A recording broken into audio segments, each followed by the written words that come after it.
Assalamualaikum warahmatullahi wabarakatuh. Alhamdulillah, selalu kita memuji Sang Pencipta Allah dengan harapan agar kita menjadi hamba-hamba pilihannya yang selalu berhubungan dengannya dengan ketulusan niat dan dengan penuh keyakinan kalau pujian ini pasti akan dibalas dengan terpenuhnya segala kebutuhan kita. Jadi kita panjatkan salam hormat kita penuh dengan cinta dan rindu kepada manusia yang paling layak untuk dijadikan sebagai panutan, pemimpin, suri tauladan, dan mengucapkan salam hormat kepada yang satu kali akan dibalas oleh Allah dengan 10 kali tambahan rahmat yang berarti pengampunan dosa, peninggian derajat, juga pemenuhan segala kebutuhan. Maka sangat wajar kalau kita selalu membacakan salawat dan taslim kepada Nabi besar Muhammad sallallahu alaihi wasallam. Alhamdulillah kita malam ini sudah sampai ke dosa besar ke-76 dan sisanya kurang lebih ada 25 atau sampai 30 dosa yang kemungkinan dikatakan oleh Imam Az-Zahabi masuk dalam dosa-dosa besar. Tetapi beliau masih belum memastikan, makanya tidak diberikan nomor. Tentu judul buku ini kalau yang tersebar luas di masyarakat kita 76 dosa besar. Dan malam ini kita sudah masuk yang ke-76. Semoga Allah selalu menyelamatkan kita dari dosa-dosa ini dan juga memudahkan kita mengisi sisa umur dengan amal saleh. Dosa besar kita pada malam ini memata-matahi kaum muslimin dan menyebarkan aib mereka. Saudaraku seiman, berbicara tentang masalah sikap seorang muslim dalam perilaku sehari-hari. Islam menyuruh kita agar memudahkan permasalahan hidup dan jangan merumitkannya. Sampai dalam hadis Bukhari Muslim disebutkan, kata Aisyah radhiyallahu anha, tidak pernah Nabi SAW diberikan dua pilihan kecuali beliau memilih yang paling mudah di antara keduanya. Juga beliau bersabda dalam hadis menyampaikan kepada semua umatnya, tidak terkecuali kita semua harus menjadikannya sebagai prinsip hidup. Basyiru wa la tunaffiru. Sampaikan berita gembira, janji-janji positifnya Allah. Kalau berdakwah, menasihatin, meluruskan, memberikan contoh, selalu dengan keutamaan-keutamaan. Sholat dapat ini, puasa dapat itu, haji dapat ini, diberikan keutamaan-keutamaannya. Sehingga membawa berita gembira kepada orang-orang. Kalau mereka menolak, baru kita masuk kepada ancaman. Dan jangan sampaikan berita gembira dan jangan kalian membuat orang lari. Artinya, orang memang belum tahu tentang sholat sama sekali. Memang orang dasarnya terjerumus dalam dosa karena kejahilan dan kebodohannya, kena lingkungannya dan pendidikan orang tuanya jauh dari agama. Kemudian tiba-tiba kita mengatakan, kamu kalau tidak sholat, kamu akan masuk neraka. Kamu kalau tidak zakat, maka kamu akan dibakar. Kamu akan begini dan begitu. Maka yang terjadi penolakan. Tapi kita menarik orang dengan kebaikan-kebaikan. Begitu pula dengan kata Nabi SAW, وَيَسِّرُوا وَلَا تُعَسِّرُوا. Mudahkan permasalahan. Dan juga jangan beratkan permasalahan itu. Saya pernah sebutkan teman-teman sekalian, seorang Arab Badui belum masuk Islam. Datang kepada Nabi SAW di masjid. Dengan bahasa yang luar biasa. Waktu itu Nabi SAW lagi bersantai-santai dengan para sahabat. Tidak ada pengajian khusus. Dan biasanya Nabi SAW suka ittika. Ittika itu meletakkan siku kanan beliau di tanah sambil melonjorin kaki dan ngobrol santai dengan para sahabat. Maka datanglah Arab Badui lalu berkata, siapa di antara kalian Muhammad? Orang ini belum masuk Islam, orang Badui. Lalu kata Nabi SAW, saya. Sambil tetap saja Nabi SAW berittika, sambil dengan santai saja. Lalu orang itu pun berkata, saya akan bertanya padamu dan jujurlah dalam menjawab. Kata Nabi SAW, bertanyalah. Dia bilang, siapa yang meninggikan langit? Kata Nabi SAW, Allah. Siapa yang menghamparkan bumi? Allah. Kata Nabi SAW, Allah. Lalu dia bilang, siapa yang menancapkan gunung-gunung di atas bumi? Kata Nabi SAW, Allah. Lalu orang Badui ini mengatakan, aku menanyakan kepadamu atas nama Allah yang telah meninggikan langit, menghamparkan bumi, menancapkan gunung-gunung. Apakah Allah yang mengutus kamu kepada kami? Maka pertanyaan ini teman-teman, kalau ditaruh di atas gunung bisa meluluhkan gunung. Nabi SAW lagi ittika, santai langsung duduk. Lalu berkata, iya. Lalu kata orang Badui ini, saya bertanya kepadamu, atas nama Allah yang telah meninggikan langit, menghamparkan bumi, menancapkan gunung-gunung, apakah Allah yang telah merintahkan kepadamu untuk menyampaikan kepada kami tentang sholat 5 waktu? Nabi SAW mengatakan, iya. Aku bertanya kepadamu lagi, atas nama Allah yang telah meninggikan langit, menghamparkan bumi, menancapkan gunung-gunung, apakah dia memerintahkan kepadamu menyampaikan kepada kami untuk mengeluarkan zakat dari orang kaya kami kepada orang miskin kami, orang kaya kami kepada orang miskin kami? Kata Nabi SAW, iya. Aku bertanya kepadamu lagi, atas nama Allah yang telah meninggikan langit, menghamparkan bumi, menancapkan gunung-gunung, apakah Allah memerintahkan kamu menyampaikan kepada kami agar kami puasa Ramadan sebulan setiap tahunnya? Kata Nabi SAW, iya. Aku bertanya kepadamu lagi, atas nama Allah yang telah meninggikan langit, menghamparkan bumi, menancapkan gunung-gunung, apakah Allah memerintahkan kamu menyampaikan kepada kami untuk haji ke Baitillah di Mekah? Kata Nabi SAW, iya. Lalu Badui ini mengatakan apa? Kalau saya melakukan itu semua, dapat apa? Kata Nabi SAW, engkau masuk surga. Maka orang ini mengatakan, asyhadu an la ilaha illallah wa anna Muhammad Rasulullah. Dan aku bersumpah atas nama Allah yang telah meninggikan langit, menghamparkan bumi, menancapkan gunung-gunung, aku tidak akan menambah dan menguranginya. Artinya apa tadi? Rukun Islam itu 5, itu aku kerjakan. Kan janjinya surga, cukup. Dia nggak mau kerja, dia dalam bahasa lain tidak perlu sibukkan diri lagi dengan sunnah. Maka orang itu pun pamit pergi. Kata Nabi SAW, siapa yang mau lihat ahli surga, ini orangnya.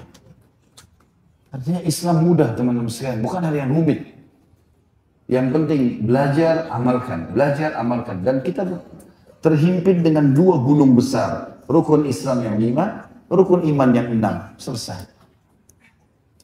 Masalah penjabaran, ya, perincian, hikmah, maka itu adalah tambahan. Tapi bagaimana seorang muslim menerimanya dan memudahkan urusannya? Termasuk dalam masalah ini teman-teman sekalian, tidak mencampuri urusan orang lain. Islam mengajarkan kita kaidah sederhana. Belajar, amalkan. Kalau ada seseorang berbuat salah depan mata, luruskan. Kalau tidak lihat, jangan dikorek-korek. Nggak usah cari tahu tentang kesalahan orang. Pernah saya kasih contoh. Tidak ada dalam Islam kita disuruh keluar dari masjid habis sholat, pegang tangan orang. Kamu udah sholat belum? Tidak ada urusan sama kita. Kalau kita lagi jalan dengan dia, azan, dia nggak sholat, wajar, satu kendaraan. Atau kita lagi masuk masjid, ada orang nongkrong depan masjid. Kita masuk, kita keluar, orangnya masih sama duduknya. Masih sama dengan teman ngobrolnya. Kelihatan orang yang tidak sholat. Nah, di situ wajib kita amar ma'ruf nahi munkar. Tapi kalau kita sengaja teman-teman memata-matai orang, mencari-cari kesalahan orang, tidak boleh sama sekali. Secara individu pun tidak boleh. Suami istri nggak boleh. Ada urusannya sama sekali. Kelihatan depan mata urus, enggak. Kita bertugas sampai ajal datang. Kita mudahkan kehidupan teman-teman, jangan diperumit. Ada orang semuanya mau dicampuri, semuanya mau diurus. Tidak ada teman kantornya kecuali semua masalahnya sudah ditahu sama dia. Si fulan, oh masalah rumah tangganya, dia bisa buat buku tentang itu. Si fulan begini. Si fulan begini, dirinci sama dia. Semua ditahu. Untuk apa? Mau buka aib orang? Kira-kira untuk apa kita taruh di file kita ini? Di file pikiran kita, untuk apa? Setiap saat bisa dikeluarkan ke orang lain dan hanya digibah kan, jadi dosa. Kalau nggak benar jadi fitnah kan, lalu untuk apa? Nggak perlu sama sekali. Orang mukmin subhanallah, seperti Nabi SAW ucapkan, hampir setiap hari, setiap beliau habis sholat duha, mandi, pakai baju bersih, keluar bersama dengan para sahabat. Tapi begitu mau keluar ke pasar kah, jumpa orang sakit kah, bertemu dengan sahabat-sahabat, apalah, ya Nabi SAW cari aktivitas. Begitu terbuka pintu, beliau bilang sama para sahabatnya, ucapan pertama, jangan ada yang menyampaikan aib sahabatku, karena aku ingin bertemu dengan mereka dalam kondisi lapang dada. Ada orang begitu lihat muka kita, gosip apa yang mau disampaikan? Hah?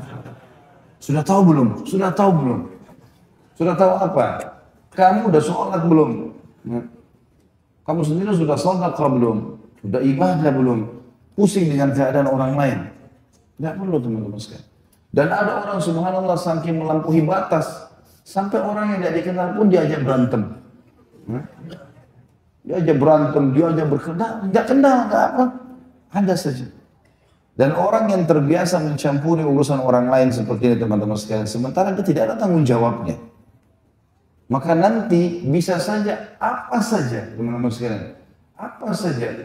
Mungkin pintu lagi terbuka, ada angin yang tutup, curiga dengan dirinya sendiri. Mungkin ada apa saja, semua dengan kecurigaan. Ada orang mendekat, mungkin orang itu cuma sekedar mau tunjukkan kalau sendalnya dia terbalik atau ada kotoran di celananya, ya orang mau minta bantuan apa lagi nih. Langsung sangka buruk dengan orang, karena begitu kecurigaan semuanya.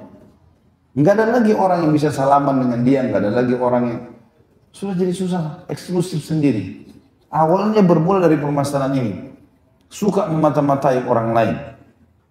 Individu tidak boleh, apalagi kelompok lebih besar.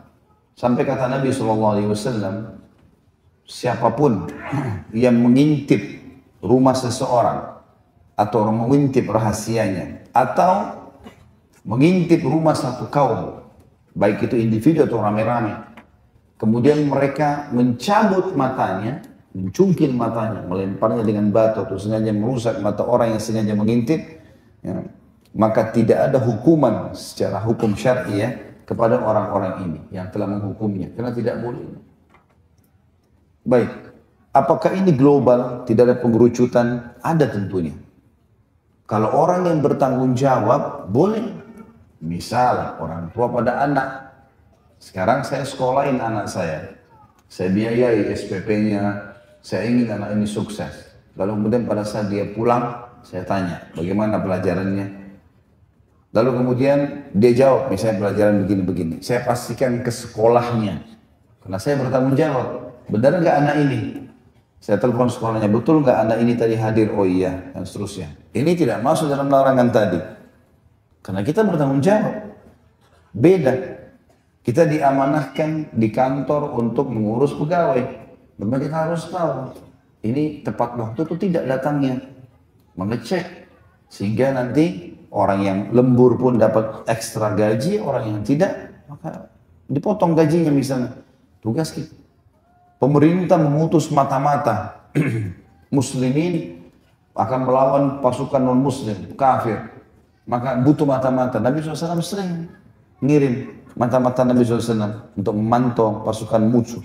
Jadi tidak masuk di dalamnya. Ini semua pengecualian. Yang kita bicara ini adalah secara umum. Ada orang begitu, selalu pusing dengan keadaan orang lain. Tidak ada tanggung jawabnya dia sama sekali. Urus diri kita teman-teman sekalian. Di tubuh kita ini banyak sekali kotoran. Sedikit kita nggak urus. Satu hari kita nggak mandi sudah gerahnya luar biasa. Matanya kotor, kupingnya kotor, mulutnya kotor. Kotor semua hidungnya. 2 hari nggak mandi. Seminggu. Tambah kacau semuanya. Urus diri kita. Urus yang terdekat dengan kita. Istri, anak. Itu tanggung jawab sih. Nabi SAW bahkan membagi. Kalian semua pemimpin. Dan akan diminta pertanggungjawabannya pada hari kiamat. Lalu Nabi rincikan. Pemimpin negara bertanggung jawab terhadap masyarakatnya. Dia akan diminta pertanggungjawaban hari kiamat. Seorang suami bertanggung jawab terhadap istri anaknya. Lingkupnya lihat. Dan dia diminta pertanggungjawaban hari kiamat. Seorang istri bertanggung jawab terhadap harta dan anak suaminya. Diminta pertanggungjawaban hari kiamat. Seorang budak bertanggung jawab terhadap harta majikannya. Diminta pertanggungjawaban hari kiamat. Lingkupnya sudah ada. Tidak usah kita melebar kemana-mana nih. Gitu ya. Maka jangan buat masalah teman-teman sekalian. Karena ini bagian daripada dosa besar. Saya ingin membacakan 3 ayat dalam surah Al-Hujurat. Silakan kalau punya program Al-Quran dibuka. Ayat 10 sampai ayat Al-Hujurat tentu surah nomor 49 ya. Ayat 10 sampai ayat 12. Allah berfirman, A'udzubillahi minasyaitonirrajim, surah nomor 49 ayat 10 sampai ayat 12. Innamal mu'minuna ikhwatun fa aslihu baina akhawaykum wattaqullaha la'allakum turhamun. Orang-orang beriman itu sesungguhnya bersaudara. Bersaudara artinya sama-sama, selalu bersama dalam segala kegiatannya, dalam mendukungnya, dalam menasihat-nasihatinya. Sebab itu damaikanlah atau perbaikilah, perindahlah, perbaguslah hubungan antara kalian. Bersaudara, selalu ada sesuatu aib kita tutupin, ada kesalahan kita nasihatin, ada kebenaran kita dukung ya. Sebab itu perbaiki, perbaguslah, perindahlah, pereratlah hubungan antara kalian. Dan takutlah kepada Allah. Lakukan itu karena Allah. Jangan lihat orang ini, tapi karena Allah. Supaya kalian mendapatkan rahmat. Artinya supaya Allah penuhi kebutuhanmu. Lalu masuk ayat 11-nya. Ya ayyuhalladzina amanu. Hai orang-orang beriman. Orang kalau beriman tersentuh mendengar ini. La yaskhar qaumun min qaumin asa an yakunu khairan minhum. Jangan satu kaum laki-laki, sekelompok laki-laki mengolok-olok kelompok laki-laki yang lain. Karena bisa saja yang diolok-olok itu lebih baik daripada mereka. Wala nisa'un min nisa'in asa an yakunna khairan minhun. Jangan juga sekelompok wanita sengaja mengolok-olok, ya, menjatuhkan, menghina kelompok wanita yang lain. Ya. Bisa saja yang diolok-olok lebih baik daripada kelompok yang mengolok-olok itu. Wala talmizu anfusakum wala tanabazu bil alqab. Jangan celah diri-diri kalian. Kenapa saya hitam? Kenapa saya pendek? Kenapa saya jelek? Kenapa rambut saya begini dan begitu? Allah yang menciptakan, kita seperti menghinanya. Sekarang kalau kita masuk di satu perusahaan bekerja lalu kita bilang jelek nih bangunan, jelek nih perusahaan, pemilik perusahaannya marah loh. Itu upaya dia. Siapa kita mau menghina? Diri kita pun juga ciptaan Allah. Allah bilang jangan hina diri kalian, jangan celah. Dan jangan kalian saling memanggil dengan julukan-julukan yang buruk. Sudah ada nama yang baik, panggil nama yang baik. Tidak usah panggil julukan yang tidak baik teman-teman sekalian. Apa saja.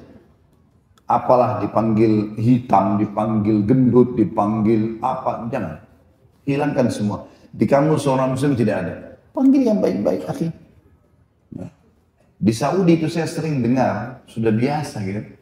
Mereka membahasakan kalau, walaupun orang baru kenal. Kalau kita bilang, misalnya kita panggil namanya Ahmad misalnya. Ya Ahmad. Jawabannya orang sudah sering, na'am ya ghali. Iya wahai ghali itu sesuatu yang mahal. Begitu dia menyapa orang yang baru dikenal. Iya na'am ya ghali. Sam, silakan ucapkan. Begitu santunnya ya. Mungkin karena kita tidak terbiasa melakukan ini, jadi kita sulit juga menerjemahkan. Tapi itu bahasa dipakai. Bila biasa orang menyebutkan itu, ya ghali, wahai orang yang bernilai mahal kamu di sisi saya. Sam ya akhi, ucapkan wahai saudaraku, silahkan apa hajatmu, santun, baik sekali gitu. Maka jangan pakai julukan-julukan yang tidak baik. Bi'sal ismul fusuqu ba'dal iman. Ketahuilah seburuk-buruk nama panggilan yang berbau kefasikan setelah keimanan. Artinya setelah Allah berikan kalian nama baik-baik, maknanya baik, ya, maka jangan lagi diganti dengan nama-nama fusuk, nama buruk. Nama-nama binatang lah, nama-nama apalah gitu kan, tidak usah. Oman lam yatub, siapa yang tidak mau taubat, tetap saja ngolok-olok, tetap saja menjatuhkan, menghina orang lain, tetap saja mencela-cela dirinya, tetap saja menggunakan julukan-julukan buruk. Faulaika humuz zalimun, mereka adalah orang-orang yang zalim. Ayat 12-nya, dan ini saksi bahasan kita. Ya ayyuhalladzina amanu ijtanibu katsiran minadh-dhanni inna ba'dadh-dhanni itsm. Wahai orang-orang beriman, jauhi prasangka buruk. Karena prasangka buruk itu dosa. Tidak usah sangka buruk dengan orang. Selalu yang kita mulai adalah husnudzan, bersangka baik. Secara zahir, kalau dia sedang tidak terlihat melakukan perbuatan buruk, jangan kita nilai keburukan dia. Orang lagi jalan, udah kita sangka baik. Apa saja. Kecuali kalau jelas-jelas dia berbuat buruk, misalnya ada pencuri masuk ke dalam rumah kita, lagi ngangkat barang. Oh enggak, saya harus husnudzan. Janganlah. Bukan tempatnya itu. Ya. Di situ saatnya kita sudah lihat depan mata kemungkaran. Tapi kalau ada orang kita nggak kenal, maka umum saja, oh iya orang baik. Azan nih, oh orang-orang lagi pada mau ke masjid. Sangat baik saja. Jadi, kecuali kalau nyata-nyata depan mata salah baru. Ini saksi bahasan, wala tajassasu. Jangan pernah saling memata-matai. Sengaja cari-cari kesalahan. Tidak usah. Wala yaghtab ba'dukum ba'dha. Dan jangan pernah seseorang di antara kalian menggunjing yang lainnya. Jadi tidak boleh kita sengaja menceritakan aibnya. Kalaupun ada, tutupin, nasihati. Jangan disebarkan. Ayuhibbu ahadukum ayyakula lahma akhihi maitan fakarihtumu. Mau enggak kata Allah, saya balas kalian dengan memakan bangkai saudara kalian gara-gara menggunjing itu dan kalian tidak menyukainya. Ini terjemahan saya datangkan supaya mudah difahami, bukan terlihat seperti di tulisan. Wattaqullah, dan takutlah kepada Allah karena Allah mengancam kalian dan Allah tidak akan pungkiri ancamannya. Melanggar dihukum, patuh diberikan balasan, jelas. Innallaha tawwabur rahim. Allah itu zat yang paling suka menerima taubat hamba-hambanya. Yang sudah salah-salah lalu, minta maaf sekarang. Allah mau lihat ke depan. Dan rahim, setelahnya pasti kalian akan tentu saja ya tentu saja akan dikasihi. Ya. Saya tambahkan satu ayat teman-teman, ayat 13. Karena ini berhubungan sekali. Ya ayyuhan nasu inna khalaqnakum min dzakarin wa untha. Hai sekalian manusia, dari suku manapun dipanggil semuanya, kafir atau beriman, kami telah menciptakan kalian dari laki-laki dan perempuan, dari jenis kelamin yang ketiga. Wa ja'alnakum syu'uban wa qabaila lita'arafu. Dan kami jadikan kalian bersuku-suku, berbangsa-bangsa, bahasanya berbeda-beda, warna tubuhnya, postur tubuhnya ya. Kemudian warna kulit, postur tubuh, paras wajah, semuanya berbeda-beda, rambutnya. Semua itu lita'arafu, agar kalian saling kenal mengenal. Kata sebagian ulama tafsir punya dua makna. Pertama, lita'arafu, agar kalian saling kenal mengenal, melihat di sana makanannya apa, pakaiannya, seperti itulah. Apa saja yang Allah SWT berikan kelebihan di satu wilayah, yang mungkin di wilayah lain tidak ada. Makna yang lain, dan ini lebih tepat adalah, makna yang kedua, agar kalian saling kenal mengenal betapa luar biasanya pencipta kalian. Bagaimana Allah menyempurnakan. Ini Afrika kulitnya hitam, postur tubuhnya seperti ini. Ini orang Asia, orang Melayu begini. Ini orang Arab, ini orang bule, berbeda-beda. Tapi semuanya sama, manusia. Judul induknya adalah manusia. Lalu Allah simpulkan, Inna akramakum indallahi atqakum. Ketahuilah, dengan beragam macam postur tubuh, paras wajah, warna kulit, bahasa, segala macam, jenjang ekonomi, pendidikan, sosial, tetap yang paling mulia di sisi Allah adalah orang yang paling patuh kepada Allah. Innallaha alimun khabir. Dan jangan pernah merasa bisa menipu Allah, karena Allah alim, maha mengetahui, khabir, akan memberitahukan semua apa yang kalian lakukan. Jadi nggak ada yang tersembunyi dengan sang pencipta, Allah subhanahu wa ta'ala. Makanya selalu teman-teman sekalian simpulkan, kehidupan kita ini dimudahkan, ikuti saja apa yang Allah perintahkan, kerjakan, halal nikmati, haram tinggalkan. Jangan buat masalah dengan orang-orang, kalau ada kemungkaran kita luruskan, itu pun karena Allah. Dan muamalah kita selalu dengan langit. Kalau sejajar muamalahnya hanya dengan manusia, ya sebatas itu saja. Sempit sekali. Tapi kalau kita berhubungan dengan langit, teman-teman sekalian, dengan sang pencipta Allah langsung, maka Allah akan mudahkan semuanya berurusan dengan makhluk ini. Ada sebuah hadits kemudian, kalau Allah mencintai seorang hamba, Allah akan suruh Jibril mencintainya, dan Allah pun menyuruh seluruh penghuni langit mencintai, dan Allah tanamkan kecintaan penduduk bumi padanya. Dan kalau Allah benci seorang hamba, Allah akan suruh Jibril membencinya dan menyuruh seluruh penghuni langit, malaikat membenci, dan Allah tanamkan kebencian di muka bumi. Tentu saja seperti Nabi SAW mencintai oleh Allah, mencintai oleh penduduk langit, orang bumi pun mencintainya. Tapi kenapa masih ada orang benci Ustaz, orang kafir, orang munafik? Ya memang, yang membencinya itulah yang buruk. Kalau antum sudah di posisi jalan yang benar lalu ada yang membenci, berarti orang yang membenci itu tidak baik. Tapi umumnya semua makhluk Allah mencintainya. Saya akan bacakan apa yang ditulis oleh Imam Az-Zahabi rahimahullah di Dosa Besar ini. Beliau mengatakan, dalam masalah ini ada sebuah hadis Hatib bin Abi Balta'ah radhiyallahu anhu. Ya. Hadis ini diriwayatkan Imam Bukhari dalam kitab Al-Maghazi. Ini dibahas dalam kitab peperangan di nomor 4274 dan 3983. Dan Imam Muslim dalam kitab Fadailus Sahabah di nomor 24, jadi keutamaan sahabat, di nomor 2494. Abu Daud dalam kitabul jihad, dalam bab jihadnya, di nomor 2650. Tirmidzi dalam kitab tafsir Al-Quran, dalam kitab menafsirkan Al-Quran, di nomor 3302. Bahwasanya Hatib bin Abi Balta'ah, di mana Umar ingin membunuhnya sebagai respon atas perbuatan yang diperlakukan, akan tetapi Rasulullah SAW melarang membunuhnya karena Hatib termasuk orang yang ikut dalam perang Badar. Apa yang dilakukan oleh Hatib bin Abi Balta'ah ini? Dia ikut perang Badar. Sahabat Nabi yang mulia orang ini. Ibadahnya bagus. Nabi SAW punya satu strategi dalam peperangan, teman-teman sekalian. Banyak strateginya, tapi diantaranya adalah beliau tidak pernah memberitakan kepada pasukannya, kita akan menyerang tempat ini. Cuma Nabi bilang jihad, siap-siap, yang mau ikut silahkan. Kemana arahnya Nabi, ikut saja. Jadi pasukan sini tidak tahu mau kemana. Sehingga kalau ada mata-mata masuk ke pasukan muslimin tanya, kalian mau kemana? Nggak jelas, mereka pun tidak bisa jawab. Nanti tiba-tiba kalau sudah dekat dengan lokasi, baru Nabi SAW arahkan ke sini atau ke sana.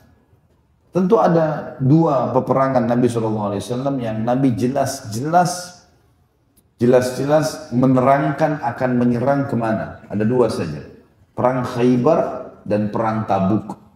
Ini dua-duanya. Karena ini peperangan besar sekali.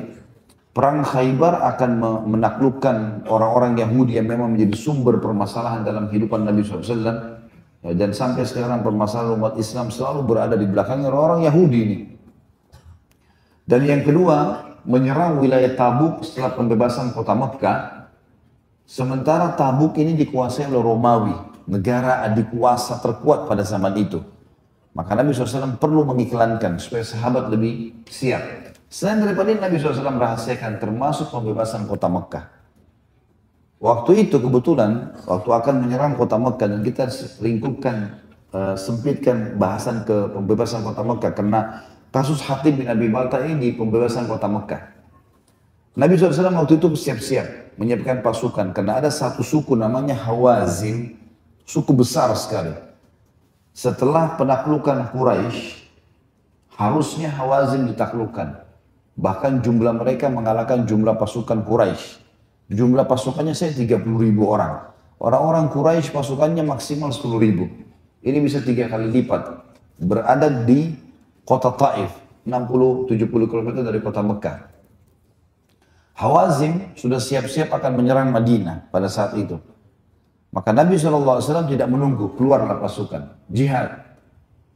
Waktu itu teman-teman sekalian bayangkan Nabi SAW merahasiakannya. Tidak boleh disampaikan kepada siapapun.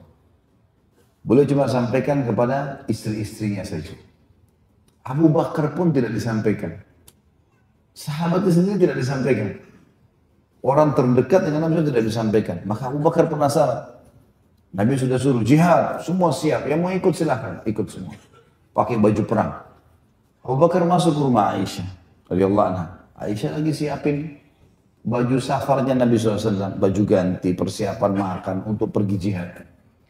Kata Abu Bakar, hai Aisyah, Rasulullah SAW mau kemana? Aisyah diam. Padahal ini ayahnya. Nabi SAW suruh rahasiakan, tidak boleh cerita. Mungkin Rasulullah SAW mau serang Hawazin, dipancing gitu. Aisyah diam, tidak bicara. Mungkin Rasulullah SAW mau Mekah, tetap diam. Enggak kepancing Aisyah. Terus saja Abu Bakar sebutin suku-suku Arab yang kira-kira Nabi mau serang, Aisyah tetap diam. Sampai Nabi SAW masuk. Waktu masuk ke rumah, kata Abu Bakar, ya Rasulullah, apakah anda mau Hawazin? Nabi SAW tidak. Apakah anda mau serang suku ini? Suku itu disebut banyak suku. Tidak.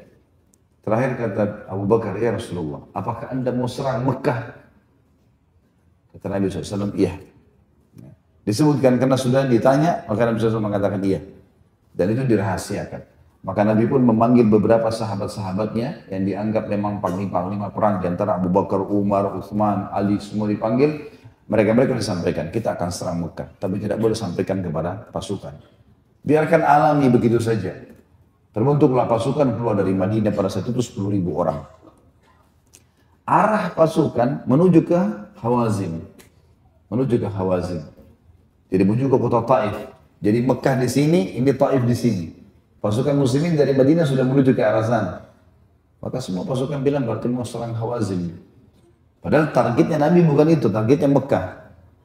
Rupanya waktu Nabi SAW sedang berkumpul dengan tokoh-tokoh sahabat, ada satu sahabat yang ikut di situ. Ini Hatib bin Abi Balta'ah.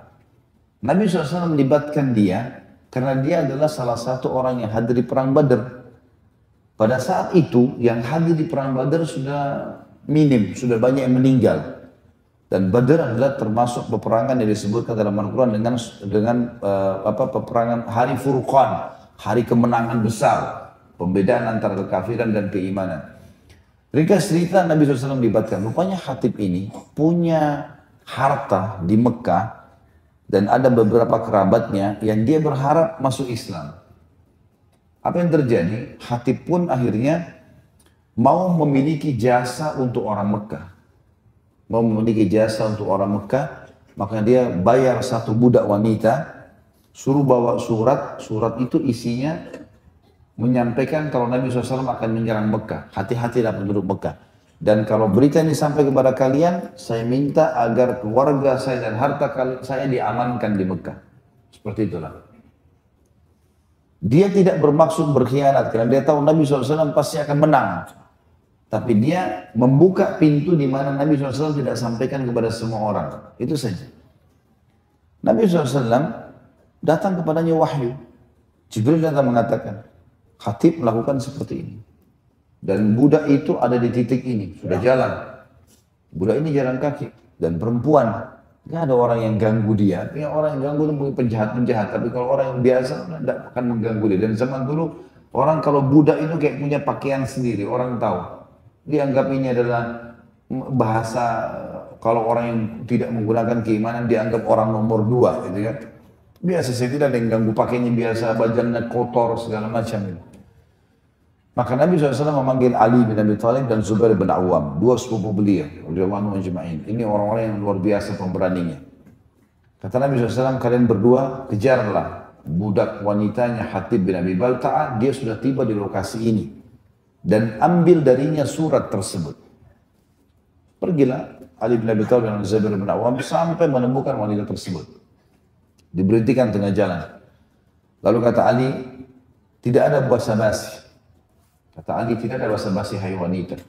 Keluarkan surat yang kau bawa dari Hatib bin Balta'ah untuk penduduk Mekah. Pertama dia bohong, dia bilang gak ada suratnya. Kata Ali, demi Allah, kalau kau tidak mau keluarkan, kami akan menggeledahmu, walaupun harus membunuhmu. Ini perintah dari Nabi SAW. Berbeda hukumnya itu. Makanya dia pun mengatakan, baliklah kalian berdua. Rupanya dia menyembunyikan di rambutnya. Jadi dia buka jilbabnya, dililit di rambutnya di bagian dalam, dan dia keluarkan dan dikasih. Isinya adalah, wahai penduduk Mekah, ya, kami muslimin akan menyerang kalian. Dan ini saya beritakan agar kalian mengamankan harta dan keluarga saya. Dibawalah surat tersebut kembali, Nabi SAW panggil Hatib, panggil semua sahabat, termasuk panglima perang, ada Umar bin Khattab di situ. Lalu kata Nabi SAW, kenapa ini Habib? Ada apa? Kenapa kau buat seperti ini? Ya Rasulullah, ada harta saya tahu pasukan anda besar, pasti akan menang nanti merebut Mekah. Saya ingin mengamankan harta saya dan keluarga saya, supaya aman. Toh bukan saya mengajak mereka supaya bersiap-siap, saya hanya menyampaikan dan saya yakin anda akan menang. Maka Nabi SAW mengatakan tetap tidak bisa, ini perbuatan pengkhianatan, tidak boleh. Dan wahyu telah turun menyampaikan. Umar pun berkata, ya Rasulullah izinkan saya tebas lehernya. Ini sudah berkhianat. Ya. Enak sekali kalau Umar hidup di zaman sekarang, luar biasa. Saya mau jadi pembawa sendalnya aja deh. Sebab pada apa-apa sini saya tebas. Gitu ya. Banyak orang munafik ditebas. Kata Nabi SAW, jangan. Dia orang ikut di Badr. Artinya Nabi SAW dapat wahyu, orang ini merasa bersalah lah. Nah pada saat itu teman-teman sekalian, keluarlah tersebar sebuah pembicaraan di kalangan para sahabat, kalau memata-matai kaum muslimin, termasuk dalam mata-matai dalam membuka program-program muslimin kepada orang lain yang memang dirahasiakan, adalah masuk dalam hal dosa gitu. Tapi Nabi SAW yang mengambil keputusan, maka dimaafkanlah Hatib bin Abi Balta'ah. Kata Imam Ghazali, apabila akibat dari perbuatan memata-matai akan menimbulkan lemahnya tali ikatan Islam dan pemeluknya, atau menimbulkan pembunuhan, tertawan, perampasan, atau hal-hal lain yang semisalnya, maka orang tersebut, orang itu termasuk kaum yang berusaha berbuat kerusakan di muka bumi, menghancurkan tanam-tanaman dan binatang ternak, maka pelakunya wajib dibunuh dan berhak mendapatkan siksaan. Kita memohon kepada Allah agar dimaafkan dan diselamatkan darinya. Artinya, kalau orang itu betul-betul ketangkap yang dia memata-matai, keputusan di tangan pemerintah. Pemerintah melihat, kalau orang ini dasarnya memang buruk, artinya dia akan selalu membuka ya, apapun strategi muslimin dan segala, dan kepergok seperti ini, maka boleh dihukum, boleh dibunuh. Kasus Hatib bin Abi Balta'ah tidak dibunuh karena Nabi SAW ambil keputusan. Dan salah satu penyebabnya kena penghuni Badr. Berarti tidak berlaku kepada semua orang. Kalau ketangkap ada mata-mata, memang itu hukumnya sangat tegas. Ya, karena dia berbahaya bagi negara dan juga kaum muslimin. Kata beliau, sudah menjadi sesuatu yang urgen bahwa setiap orang yang mempunyai mata pasti tahu bahwa perbuatan namimah atau menyebarkan adu domba adalah termasuk perbuatan haram yang terbesar. Maka tindakan adu domba dan memata-matai adalah sudah pasti jauh lebih besar dan lebih dahsyat. Artinya, kalau memata-matai, kalau mengadu domba saya tidak boleh antara dua orang diberkelaikan, maka bagaimana dengan membuat penyebab hancurnya kaum muslimin, Islam, maka itu tidak boleh sama sekali. Ya, apapun alasannya. Banyak di antara kaum muslimin, semoga Allah kasih hidayah, bekerja sama dengan orang non-muslim, malah sengaja ya menghancurkan kaum muslimin. Kasus waktu masuknya kekuatan suku Tatar di Abbasiyah, karena ada pengkhianatan gitu kan dari salah satu perdana menteri orang Syiah. Pada saat itu sehingga mereka berhasil masuk ke Irak dan membantai kaum muslimin. Kita lihat pengkhianatan yang terjadi dalam sejarah Islam akhirnya memberikan mudarat yang sangat besar bagi kaum muslimin. Itu. Kemudian Spanyol pada saat runtuh, rata-rata wilayah-wilayah yang runtuh itu karena pengkhianatannya sebagian dari kaum muslimin yang akhirnya menjadi mata-mata musuh di tengah-tengah kaum muslimin, menceritakan tentang kekurangan-kekurangan mereka, titik-titik lemahnya dan seterusnya. Gitu kan. Makanya itu teman-teman sekalian perbuatan yang tidak boleh dan diharamkan di dalam agama. Wallahu a'lam. Baik, ini bahasan kita insya Allah. Ada pertanyaan? Dan insya Allah mulai pekan depan kita akan masuk ke dosa-dosa yang kemungkinan dianggap ya, dosa besar. Dan setelah itu kita akan pindah insya Allah di buku yang lain. Saya masih pertimbangkan beberapa buku yang kita bahas.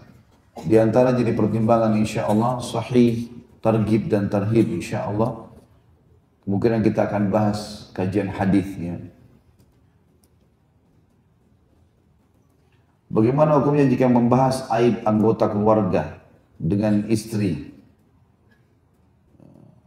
tentu dengan tujuan mencari solusi terhadap suatu masalah tersebut. Antum bertanggung jawab nggak? Ada hubungannya nggak dengan itu? Tidak harus semua permasalahan keluarga dibahas. Jangan campuri yang bukan tanggung jawab kita. Tidak usah. Kalau anak atau memang kita bertanggung jawab, ada keponakan yang memang diamanahkan oleh orang tuanya, kita tinggal di satu kota, numpang di rumah gitu kan, berhubungan dengan rumah tangga kita, maka wajar. Tapi kalau enggak perlu. Tidak usah sampai ke sana gitu ya.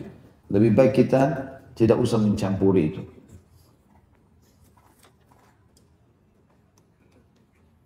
Bila pada satu perusahaan ada penguntit atau suka mengambil barang, apakah boleh kita memata-matai pegawai tersebut? Adakah amalan yang bisa dilakukan agar kejadian serupa tak terulang kembali? Tentu saja kalau perusahaan sekarang sudah cukup canggih ya, dengan adanya CCTV segala macam, itu hak mereka. Kalau yang bertanggung jawab boleh saja. Tapi kalau kita nggak usah teman-teman, apalagi menerka-nerka, kecuali kita ditugasin. Kalau kita ditugasin mungkin, kalau tidak nggak usah. Karena kita diperintahkan justru memulai dengan sesuatu prasangka. Kalau jelas-jelas depan mata kita lihat dia mengambil barang, tahu pasti, kita nasihatin dia nolak, ya boleh kita laporkan. Karena itu masuk dalam bab amal ma'ruf nahi mungkar. Allahu a'lam. Ini mudah-mudahan saja teman-teman sekalian bisa membantu dengan doa supaya kita bisa memaksimalkan waktu kita insya Allah dan memilih buku-buku yang tepat. Kita berdoa kepada Allah SWT semoga majelis kita diberkahi olehnya dan jadikan sebagai tambahan amal kita pada hari kiamat. Semoga seluruh amal tidak terkecuali yang pernah kita kerjakan semuanya diterima dengan kemahamurahan Allah dan dengan pahala yang sempurna, dan semoga seluruh dosa yang pernah kita kerjakan samar ataupun nyata, kecil ataupun besar, sengaja tidak sengaja, semua diganti dengan kemahamurahannya menjadi pahala. Selalu kita berdoa agar kaum muslimin di Indonesia, di negara tercinta ini, dan Islam menjadi agama pilihan, dan juga umat Islam berada di bawah naungan ukhuwah Islamiyah, diangkat perselisihan di antara mereka, dan seluruh umat Islam dalam ibadah kembali kepada Al-Quran dan Sunnah. Dan semoga Allah memberikan hidayah para pemimpin negara ini agar kembali kepada Islam dan Al-Quran dan Sunnah, dan mereka bisa menjalankan amanah-amanah. Dan kita memohon dengan kemahamurahan Sang Pencipta Allah dengan keyakinan agar utang negara ini diselesaikan dengan kemahamurahannya, dan seluruh umat Islam tentu bebas dan penduduk Indonesia bebas dari utang, dan semua kita menjadi contoh bagi negara-negara yang lain. Selalu kita doakan saudara kita di Palestina, di Syria, di Yaman, di Irak, di Myanmar, di Ahsa, dimanapun bagaimana sedang tertindas, semoga Allah ikhlaskan niat mereka, terima para syuhada mereka, mulakan Islam di tangan mereka dan tangan kita semua, dan semoga Allah partisipasi kita bersama mereka di pahala, baik dengan doa, dengan harta, juga dengan jiwa kita, dan semoga Allah dengan kemahamurahannya menyatukan kita semua di surga Firdaus yang tanpa hisab. Matikan di majelis ilmu yang mulia ini. Wassalamualaikum nabiyina Muhammadin walhamdulillahi rabbil alamin. Subhanakallahumma bihamdika asyhadu an la ilaha illa anta astaghfiruka wa atubu ilaik. Sebelum salam insyaallah teman-teman sekalian, jangan lupa pertemuan kita di Tablik Akbar insyaallah Sabtu kedua. Kita akan bahas serial sahabat Jabir bin Abdullah radhiyallahu anhuma. Wassalamualaikum nabiyina Muhammadin walhamdulillahi rabbil alamin. Assalamualaikum warahmatullahi wabarakatuh.